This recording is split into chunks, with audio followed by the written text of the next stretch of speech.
behind me over there is the mountain, the series of peaks called Jabal Makla. And this is an alternative site that has a lot of credibility for being Mount Sinai. We're in Saudi Arabia, climbing the real Mount Sinai. Mount Sinai, sealed behind armed guards for decades, finally submitted to a drone's unblinking eye. And what the scan returned was presence. Its true location has been disputed for centuries, but the remote sensing data coming out of northwestern Saudi Arabia is forcing that argument into uncomfortable new territory. What did the drone actually find, and why are researchers calling it confirmation of what they feared? Jabal al-Lawz, Arabic for Almond Mountain, rises from the desert of the Tabuk region, granite-flanked, ancient, and until very recently, completely sealed from outside investigation. Locals knew of it, they spoke carefully about it. Researchers who tried to access it were turned back, detained, or worse. For the better part of the late 20th century and into the 21st, the mountain existed in enforced silence. Then, on September 27, 2019, Saudi Arabia opened its borders to general tourism for the first time. That single policy shift cracked open a question. Institutional archaeology had spent decades not answering publicly. What exactly is at Jabal al-Lawz, and why did its sealed status last so long? Because here is the thing. Mountains do not typically require armed perimeters. Desert granite does not usually attract international controversy. But a mountain that some researchers, biblical historians, and geographers believe could be the actual Mount Sinai of Exodus, that warrants a different conversation entirely.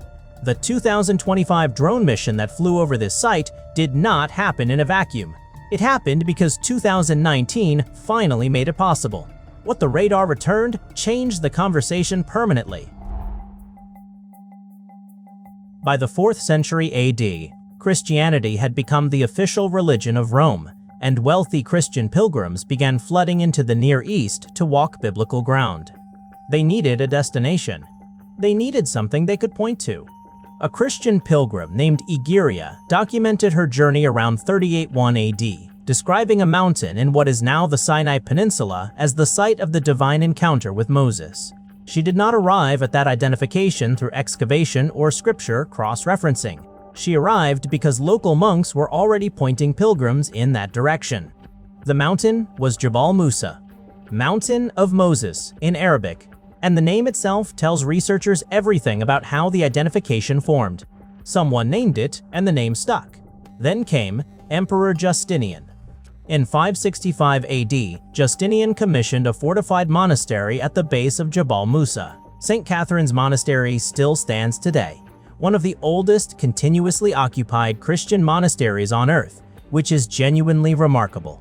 But what it also became was institutional weight. Once an emperor builds a fortress around a location, that location acquires a kind of sacred bureaucratic permanence. Contradicting it stops being an academic question and starts being a political one. And so for roughly 1500 years, the contradictions got quietly buried. Maps were drawn, pilgrimage routes calcified. Generations of theologians built frameworks on top of a foundation that nobody wanted to re-examine because the monastery was already there. The maps were already printed, and the tradition was already enormous. But traditions are not evidence. They are momentum. And what the biblical text itself actually says about the geography of Sinai points somewhere else entirely.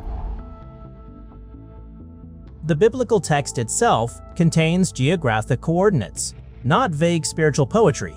Actual directional language, named regions, named routes. And when researchers follow them, they don't land anywhere near the Sinai Peninsula. Paul, writing to the Galatians, he identifies Sinai as a mountain located in Arabia, not the region we loosely call Arabia today, the specific ancient designation for the territory east of the Gulf of Aqaba. That's a named anchor, placed in a 1st century letter by someone writing within living memory of the tradition. It's probably not a coincidence that the Sinai Peninsula was never, in antiquity, classified as Arabia. Then there's Moses. After fleeing Egypt, the text places him in Midian, a territory consistently located by ancient sources on the eastern shore of the Gulf of Aqaba, inside what is now northwestern Saudi Arabia. He tends flocks there. He encounters the burning bush there. The mountain where God first speaks to him is, by the text's own internal logic, already inside Midian before the Exodus even begins, and the Exodus root language compounds this. The Israelites depart Egypt, cross a body of water, and travel toward the mountain. If the crossing point sits along the Gulf of Aqaba's eastern arm, which multiple researchers now argue, the trajectory points east into Arabia, not south into the peninsula. The question the text raises and leaves hanging is what exactly sits at those coordinates? And that is precisely where the physical evidence begins. Jabal al-Lawz rises to around 2,580 meters above sea level, roughly the height of a significant alpine peak, set inside a granite landscape that stretches in every direction. The first thing visitors consistently report is the summit. It is dark, strikingly, almost unnervingly dark against the surrounding rock, which remains the pale reddish-gray typical of exposed granite across the range. Proponents immediately point to Exodus 19, where God descends on the mountain in fire, scorching it black. Skeptics counter that the discoloration is weathered, basalt, or volcanic intrusion. A perfectly reasonable geological explanation. But the darkened cap is localized. It sits specifically at the peak, while the granite immediately below stays pale. Whether divine or geological, that contrast is real and visible from a distance.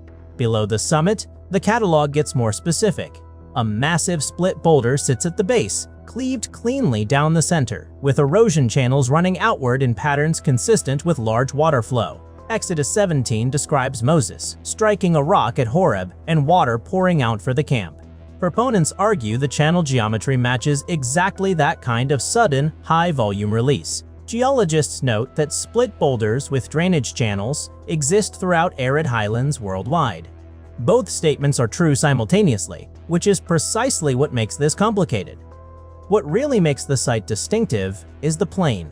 Spreading out from the mountain's base is a broad, flat expanse capable of holding a very large encampment. Around its perimeter, researchers have documented lines of stacked stones forming what appear to be boundary markers, consistent with Exodus 19, where the Israelites were prohibited from approaching the mountain itself. The physical features exist. The question is, who first brought them to serious attention, and why that story is messier than anyone wanted? The physical features are real. The boundary stones, scorched summit, and split boulder exist. But the person who first put all of this on the map was not a credentialed geologist or a biblical archaeologist with a university affiliation. Ron Wyatt was an amateur adventurer from Tennessee who, in 1984, claimed to have located the real Mount Sinai at Jabal al-Lawz. The same man also claimed to have found Noah's Ark, the Ark of the Covenant, and Egyptian chariot wheels at the bottom of the Red Sea. That resume does not exactly inspire peer-reviewed confidence. Scholars were swift. The academic response was essentially unified. Wyatt's methodology was non-existent. His documentation was anecdotal. His conclusions outran his evidence by a considerable distance.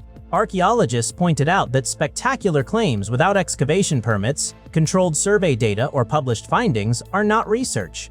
They are tourism. But what makes this credibility arc interesting is what happened next. Popular interest did not collapse. It expanded. Documentaries and evangelical communities kept the theory circulating through the 1990s and 2000s, and eventually, that pressure attracted researchers who wanted to engage the question properly, with actual instruments, controlled methodology, and standards that could survive scrutiny. The shift was gradual, but Saudi Arabia's 2019 decision to open the region transformed it from a fringe conversation into a testable hypothesis, which is exactly when someone decided to send in a drone. The system deployed over Jabal al-Lawz in 2025 used ground-penetrating radar, the same core technology that archaeologists run across Roman burial sites or medieval foundations, but scaled up in a way that changes what the word survey even means. The team described their GPR array as roughly 100 times more powerful than the equipment used in previous remote sensing passes over comparable sites. Earlier systems could resolve anomalies at shallow depth, maybe 2 or 3 meters below surface. This one was pushing signal through tens of meters of consolidated rock and compacted desert sediment. But what did the mission actually look like on the ground? Or rather, Above it, flight conditions were tightly constrained. Saudi airspace regulations over heritage, adjacent zones require low-altitude passes, meaning the drone wasn't ranging freely across the massif at altitude. It was running controlled transects. Each pass logged GPS coordinates tied directly to the radar return beneath it. Nothing impressionistic. And the first raw data returns were, by any neutral description, strange. Natural geology under radar produces a recognizable signature, diffuse, irregular, scattered returns that follow the chaotic geometry of how rock fractures and sediment accumulates over millennia. Random systems produce random-looking data. What came back from the initial transects over Jabal al-Lawz included anomalies that did not look like that. The returns showed defined edges, repeated geometries, subsurface features whose outlines were holding consistent shape across multiple independent passes, which is the basic test for whether researchers are looking at signal or noise. The team hadn't processed the full dataset yet. At this stage, the raw returns were exactly that, raw, suggestive, unresolved, and sitting on a hard drive waiting for the analysis that would either confirm the pattern or explain it away. That analysis is what makes the next question unavoidable. What does defined edges and repeated geometries actually mean when experts are talking about buried rock? That's the question the processed data forces into the open. Because natural geology does produce subsurface anomalies, nobody disputes that. Fracture lines, sediment pockets, ancient watercourses, all of it can return odd shapes on a radar sweep. The difference is consistency. Natural features drift. They follow the logic of erosion, of water finding the lowest path, of rock splitting along lines of least resistance. What they almost never produce is a right angle. And the processed returns from the Jabal al-Lawz transects contained right angles. Not one isolated instance, which could be written off as pareidolia in the data. Multiple locations, rectangular outlines holding their geometry across repeated passes at different flight orientations, which is exactly how researchers test whether a shape is real or an artifact of the scanning direction itself. When the same outline appears from 3 different approach vectors, the outline is there. The scan is not creating it. The dimensions of the larger subsurface features run in ranges consistent with enclosed structural spaces rather than natural voids. Natural cavities tend toward irregular ovals, the shape of absence left when softer material washes out. These were rectangles, nested in some cases, arranged along what appears to be a shared orientation axis, which is how deliberate construction organizes itself across a site and how geology almost never does. Corroborating that from the surface is exactly where the November 2024 drone footage becomes relevant. The footage over the same mountain documented Elijah's cave alongside the plateau immediately below the summit. That plateau is already on record as the encampment plane from the earlier ground surveys. What the drone footage adds is spatial context. The plateau, the cave, and the summit align in a configuration that would make deliberate construction in the subsurface below that plateau not just plausible but practically expected, if this location ever housed the kind of activity the texts describe. The surface evidence and the subsurface signal are pointing in the same direction simultaneously. That is either a remarkable coincidence or it isn't. But here's the thing. Remarkable convergences still require hard verification, and the people most qualified to provide that verification have already prepared their objections. The most direct challenge comes down to material culture. Archaeology runs on physical residue. Pottery shards, hearth ash, carved bone, worn sandals. The kind of debris a population of any meaningful size leaves behind when camped in one location for an extended period. At Jabal al-Lawz, no confirmed Israelite period material culture has ever been recovered and formally cataloged. None that appears in a peer-reviewed excavation report anyway. That absence is the bedrock of the scholarly counter-argument, and it is not a small thing. Absence of evidence is not evidence of absence, but it is exactly what excavation is designed to resolve, and excavation here has never been permitted. Then there is the single-source problem. The 100 tread figure for the GPR system's capability comes from one research team's own framing. No independent technical review has assessed the equipment against that specification, at least not publicly. Radar claims are verifiable, but only when a second team can run the same instrument over the same ground and compare outputs. That has not happened. What would actually move this forward? The standard is not complicated. A licensed excavation conducted by a multi-institutional team, applying stratigraphic method to the buried anomalies the drone identified, with findings submitted to peer review. That process would either confirm geometric structure as man-made construction or reattribute it to geological formation. It would either surface datable material consistent with the late Bronze Age or confirm the site is archaeologically silent. Either result would be definitive. The scan pointed somewhere. The question is whether anyone will be allowed to dig there. And that question turns out to be less about archaeology and more about politics. Here is the thing.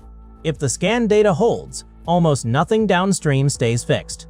Exodus. Route the traditional corridor. South through the Sinai Peninsula, up to Jabal Musa. Gets retired entirely.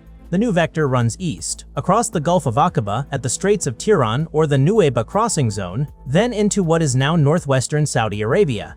Every pilgrimage trail, every heritage marker, every centuries-old monastery built to anchor that route becomes geographically orphaned from the event it was built to commemorate. But what really shifts the stakes is the crossing location. Relocating the Reed Sea moment to the Gulf of Aqaba's eastern shore pulls that geography into Saudi jurisdiction, which means excavation rights, underwater survey permits, and any future artifact recovery all require Riyadh's approval, not Cairo's. And here is where the 2019 tourism opening becomes the most consequential detail in the entire story.